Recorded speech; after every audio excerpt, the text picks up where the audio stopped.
Hello guys, welcome to another video of stock market. Friends, Mastek की ओर से March quarter की फिनेंशियल रिजल्ट पेश हो चुका है। आज के इस वीडियो में एनालिसिस करेंगे स्टैंड अलोन, कंसोलिडेटेड दोनों रिजल्ट्स आउट हो चुका है, क्वार्टर एंडेड और लास्ट फिनेंशियल ईयर के रिजल्ट्स जो कि, और इसके अलावा गाइस कंपनी की ओर से फाइनल डिविडेंड 12 रुपीज़ पर इक्विटी शेयर का भी रिकमेंड किया गया है, जो कि फाइनल डिविडेंड है।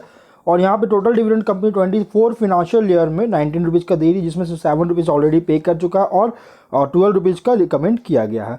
तो हम लोग चलते हैं कंपनी के फिनेंशियल रिजल्ट्स पर गाइस। पहले हम लोग कंसोलिडेटेड फिनेंशियल रिजल्ट को कवर करेंगे। नंबर लैक्स में है।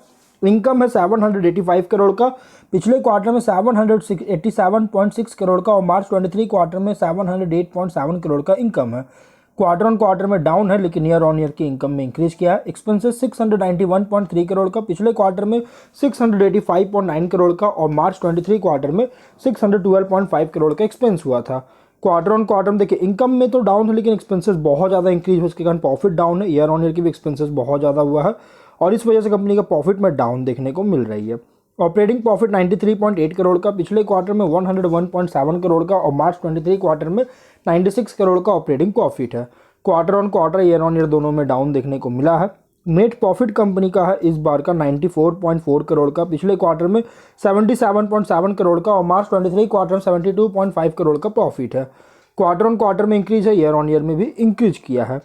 और गाइस कंपनी का जो नेट प्रॉफिट इंक्रीज होने का रीज़न क्या है? टैक्स, जो कि इस बार देखिएगा तो 22 करोड़ का टैक्स पे करना पड़ा और 13.6 करोड़ का अगर देखा जाए तो डेफर टैक्स ऐड हुआ और करंट टैक्स एडजस्टमेंट किया गया अर्लियर ईयर्स के लिए 9.5 करोड़ का ऐड हुआ। मतलब कि ओवरऑल 56 लाख का टैक्स ऐड हुआ। पिछले क्वार्टर और मार्च 23 क्वार्टर में टैक्सेस चार्ज किया, इसी कारण से प्रॉफिट इंक्रीज हुआ है। EPS 29.7 रुपीज़ का, quarter on quarter year on year दोनों में इंक्रीज किया है। वहीं अगर हम स्टैंड अलोन फिनेंशियल रिजल्ट को कवर करें, इनकम में 3070.8 करोड़ का और मार्च और 23 में 2601.6 करोड़ का इनकम है, जो कि इनकम में इंक्रीज किया है। एक्सपेंसेस 2680.5 करोड़ का और 23 में 2199 करोड़ का एक्सपेंस हुआ था। एक्सपेंसेस भी यहाँ पे अगर देखा जाए तो इंक्रीज किया है गाइज, यहाँ पे बहुत ज़्यादा, इसके कारण प्रॉफिट में डाउन है और ऑपरेटिंग प्रॉफिट है 386 करोड़ का और 23 में 427 करोड़ का, जो कि डाउन देखने को मिला है। लेकिन नेट प्रॉफिट कंपनी का है इस बार का अराउंड देखा जाए 310.9 करोड़ का और 23 में 310 करोड़ का, जो कि देखिए नेट प्रॉफिट यहाँ पे जो है रिकवर किया है, तो माइनर से मतलब कि ग्रोथ हुआ लगभग 70 लाख का। एक तरह से कह सकते हैं कि एज इट इज सेम जितना था 23 में, उतना ही प्रॉफिट इस बार भी देखने को मिला है, क्योंकि टैक्सेस कम पे करना पड़ा। EPS है 97.25 रुपीज़ का, 23 से यहाँ पे इंक्रीज किया है। तो गाइस कंपनी का रिजल्ट अगर देखा जाए ना, तो यहाँ पे रिजल्ट अगर कंसोलिडेटेड बेसिस पे बहुत ही स्ट्रांग रिजल्ट देखने को मिल रही है। अगर हम इसके कंपनी का सेगमेंट वाइज बात करें, तो कंपनी इस बार यूके एंड यूरोप ऑपरेशन और नॉर्थ अमेरिका ऑपरेशन AMEA, इन तीन सेगमेंट से रेवेन्यू जनरेट कर रहा है। क्वार्टर ऑन क्वार्टर में डाउन है और फिनेंशियल ईयर एंडेड में इंक्रीज किया है।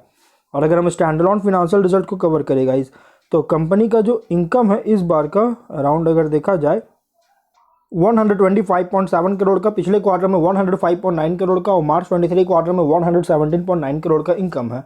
Quarter on quarter, year on year दोनों में इंक्रीज किया है। एक्सपेंसेस 88.3 करोड़ का, पिछले क्वार्टर में 83.9 करोड़ का और मार्च 23 क्वार्टर में 75.5 करोड़ का एक्सपेंस हुआ था। क्वार्टर ऑन क्वार्टर में एक्सपेंस इंक्रीज है, ईयर ऑन ईयर में एक्सपेंसेस बहुत ज़्यादा हुआ, इसके कारण प्रॉफिट में डाउन है। लेकिन टैक्सेस कंपनी को जो है इस बार पिछले मार्च 23 क्वार्टर में एक्सेप्शनल आइटम से गेन हुआ था 19.7 करोड़ का, इसलिए प्रॉफिट में डाउन है, 37.3 करोड़ का है ऑपरेटिंग प्रॉफिट। पिछले क्वार्टर में 22 करोड़ का और मार्च 23 क्वार्टर में 62 करोड़ का ऑपरेटिंग प्रॉफिट है। क्वार्टर ऑन क्वार्टर में इंक्रीज है, ईयर ऑन ईयर में डिक्रीज किया है। नेट प्रॉफिट कंपनी का है 37.3 करोड़ का, पिछले क्वार्टर में 16.4 करोड़ का और मार्च 23 क्वार्टर में 52 करोड़ का नेट प्रॉफिट है। क्वार्टर ऑन क्वार्टर में इंक्रीज है, ईयर ऑन ईयर में डिक्रीज किया है। EPS 12.04 रुपीज़ का, क्वार्टर ऑन क्वार्टर में इंक्रीज है, ईयर ऑन ईयर में डिक्रीज किया है। तो गाइस कंपनी का रिजल्ट अगर देखा जाए तो कंसोलिडेटेड में क्वार्टर ऑन क्वार्टर की इनकम में डाउन है, लेकिन स्टैंड अलोन में ईयर ऑन ईयर की प्रॉफिट में डाउन है। तो गाइस कह सकते हैं कंपनी पे अच्छी रिजल्ट पेश किया, बस इनकम थोड़ी सी इंपैक्ट पड़ा है क्वार्टर ऑन क्वार्टर में कंसोलिडेटेड का, और स्टैंड अलोन का ईयर ऑन ईयर की प्रॉफिट में इंपैक्ट पड़ा। अदरवाइज कंपनी पे बहुत अच्छी रिजल्ट पेश की है। अगर हम इसके शेयर की बात करें, 2777 रुपीज़ पर ट्रेड करिए, 1.5% की तेजी देखने को मिला है। आज के दिन क्लोज हुआ 1.5% पर। और गाइस कंपनी का अगर देखा जाए तो बहुत ही बड़ी अपडेट लेकर आई थी कंपनी, दो बहुत बड़ी अपडेट लेकर आई थी। एक UK digital and IT services supply order जो है बैक किया था 1.2 बिलियन यूरोज का, जो कि एक बहुत बड़ा अपडेट लेकर आया था कंपनी इसके ओर से, कंपनी की ओर से बहुत बड़ा अपडेट आई थी। और इसके अलावा एक और अपडेट आया था गाइस कि कंपनी जो है सो एक बहुत बड़ा एक और डील भी मिला है और इसी कारण से इस कंपनी के शेयर में कुछ टाइम पहले तेजी आया था, लेकिन अब कंपनी में जो है प्रॉफिट बुकिंग होना शुरू हो गया और प्रॉफिट बुकिंग देखने को मिल रहा है। लेकिन जिस तरह की रिजल्ट पेश किया गया इसके, तो अब चांसेस है कि कंपनी में तेजी आ सकती है। लेकिन अभी अगर देखा जाए तो कंपनी सपोर्ट लेता हुआ देखने को मिला है। तो इसलिए गाइस अगर आप इसमें एंट्री किया तो आप इसमें होल्ड कर सकते हैं, होल्ड करना चाहते हैं तो होल्ड कर सकते हैं, अगर एंट्री लेना चाहते हैं तो आप एंट्री ले सकते हैं। बहुत अच्छी अपडेट आई थी इसके डील को लेकर, रिजल्ट भी अच्छी पेश किया है। तो हम लोग वीडियो कहीं पर एंड करते हैं। अगर कोई डाउट है कमेंट बॉक्स में पूछे। मिलते हैं नेक्स्ट वीडियो में। बाय।